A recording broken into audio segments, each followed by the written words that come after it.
There are so many different pre-writing activities that you can do with grade R that are so much fun and so exciting, and the children don't even realize that they are learning these skills and doing pre-writing activities.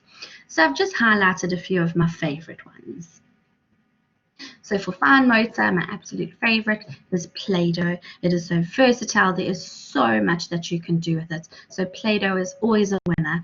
And I also always use Play-Doh in grade 1s, 2, and 3 because learning through play is one of the most enriching experiences for a child. For gross motor activities, an activity that requires no planning at all is the monkey bars. So the monkey bars really works the child's core, their arms and the shoulders. Just hanging on the monkey bars as well is really, really good for those children who are unable to cross. And it's really exciting when a child goes from the beginning of the year to hanging on the monkey bars, and then at the end of the year they can do the whole way across and they get so excited. For spatial orientation, one of the nicest activities I enjoy is doing movement songs and things like Simon Says. So using the children themselves and their body, getting them to find awareness in space and to make sure that they don't bump into each other. For directionality, this is a really fun one.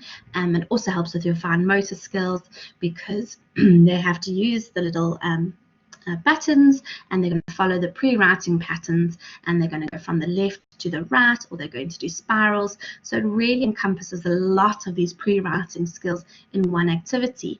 You can also see from here, very minimal planning, very minimal to do. What I did rather was you can draw the patterns or print them, and then you can laminate them so that you can use them over and over again. Another thing is to do a craft where they can actually use glue to stick the buttons on these pre-writings, and then they can follow the pre-writing letter with their finger, and that is a sensory experience. So for crossing the midline, my favorite is scarf dancing. There's so many sweet little songs. You know, the one goes, make a scarf fly high, make a scarf fly low, make a circle, wiggle your toes. It's very sweet, and the children love doing all these sort of dancing songs with scarves or with ribbons.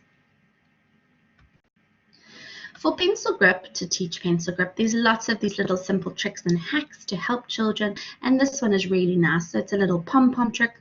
You get them to hold a pom-pom with their pinky finger and their ring finger, and then they're only left with the 3 fingers necessary to hold the pencil.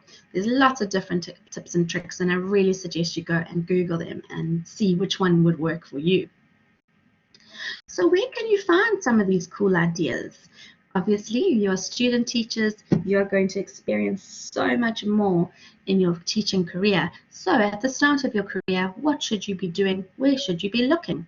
So these are just a few of my favorite places to look. The easiest way is to just Google it. Remember, we are looking at specific activities for handwriting. There's lots of gross motor activities, and some are not for handwriting. For handwriting, remember, we're looking for those skills that are going to be helping the core, the shoulders, the arms, and of course, your posture. So you need to look specifically for the activities to develop those muscles. The next place is Pinterest. You can make a Pinterest board. Other people have made Pinterest boards. So here's an example of some Pinterest articles where you can cross the midline, and there's so many different ways that you can look at. The next place is Sparklebox for free resources. So this is sparklebox.co.uk, and it's completely free. And you can see there's cutting skills worksheets here that obviously help with your fine motor control, and obviously you could also help with directionality because they're going to be cutting from the left to the right. Another place is Twinkle, and you can go to .co.za, and it's specifically for South African resources, or you can go to co.uk. There is a membership fee, but you can get a lot of these resources for free. The next place is Facebook. Facebook groups are fantastic because they automatically post updates for you, and as you're scrolling through your feed, you can see lots of different things. So this is my favorite Facebook website for handwriting, the Happy Handwriter. It's really nice because it's a South African company as well, which means it's very South African specific. Another good one is this integrated learning strategies, which has a lot of activities for sensory play, fine motor skills, and vestibular movement, and all of those exciting skills needed for handwriting. This is Teachers Pay Teachers. As well, it's a site where teachers can go on and share their resources, and I just always go into the free section. So when you go down the site, you collect the free, and there's so many freebies available. You can really also get some really nice fine motor and gross motor activities and handwriting sheets that you can pay for, and they're not that expensive, and it's quite nice to be supporting other teachers. So you have to create an account on Teachers Pay Teachers, but you choose where and what you want to buy, and there's a lot of free things. EBSCOhost is a great place, so for fine motor skills, also for outdoor play activities. This is just an example of one of the books that are available for free on EBSCOhost. So this is a creative activities for the early years, and has got fantastic art ideas. So this is on EBSCOhost, which is freely available. And you can always pop onto the library website or contact your librarian to find out how to use EBSCOhost.